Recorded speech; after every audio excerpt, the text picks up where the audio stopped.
In the shadow of the world's highest peaks, a tiny nation is making a giant move.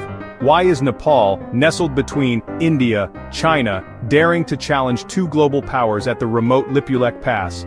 This isn't just a border dispute, it's a clash over sovereignty. It's a clash over power. It's a clash over national pride. As the mountains watch in silence, the stakes have never been higher.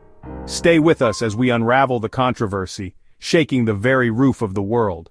Alright, let's break down why Nepal is challenging India's trade with China at Lipulekh. So, Lipulekh Pass, maybe you've never heard of it. Remote mountain pass. Nepal, India, China all meet here. For centuries, it's been a traditional trade route between India and China. But, here's the twist. Nepal claims that Lipulekh Limpiadura Kalapani is part of its territory. It's even on Nepal's official map and written into their constitution. Now fast forward to today. India and China just agreed to reopen trade through Lipulekh along with two other passes. They made this deal during a high-level meeting in New Delhi without inviting Nepal to the table. Nepal's reaction? Not happy.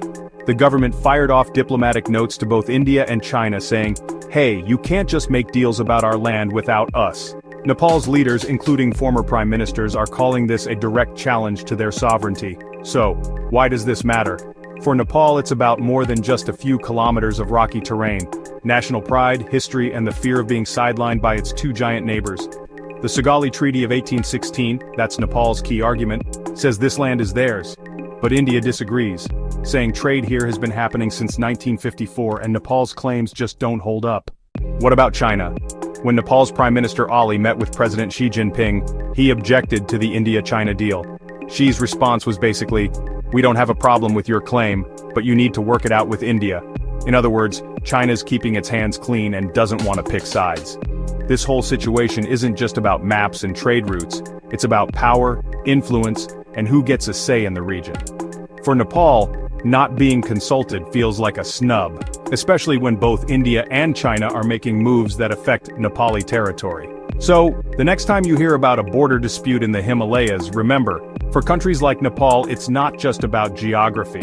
It's about identity, sovereignty, and making sure their voice is heard, no matter how small they are compared to their neighbors. That's the story behind Nepal's challenge at Lipulekh. Complicated? Absolutely.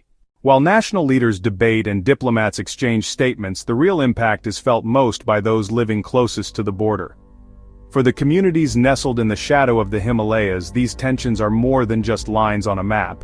They shape daily life, livelihoods, the local economy, aerial border villages, aerial bustling markets, aerial winding mountain roads. Trade, once the lifeblood of these regions, has become unpredictable.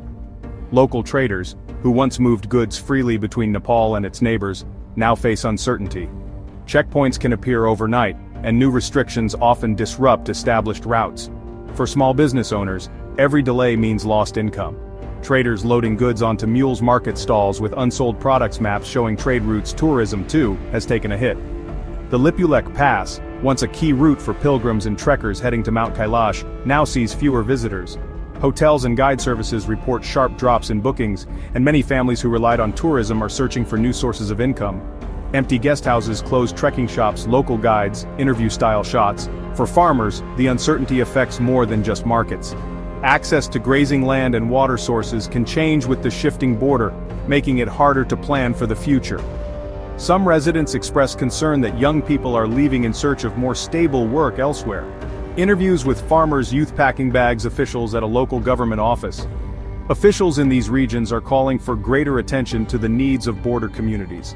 They stress that peace and stability are not just issues for governments, but for the people who call these mountains home. Local officials in meetings, community gatherings, economic data charts. The Lipulekh dispute may seem distant from the daily lives of most people, but for those living on the line, its effects are immediate and profound.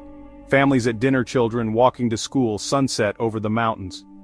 As the world watches the high-level negotiations, it's important to remember the human stories unfolding in the valleys and villages along the border.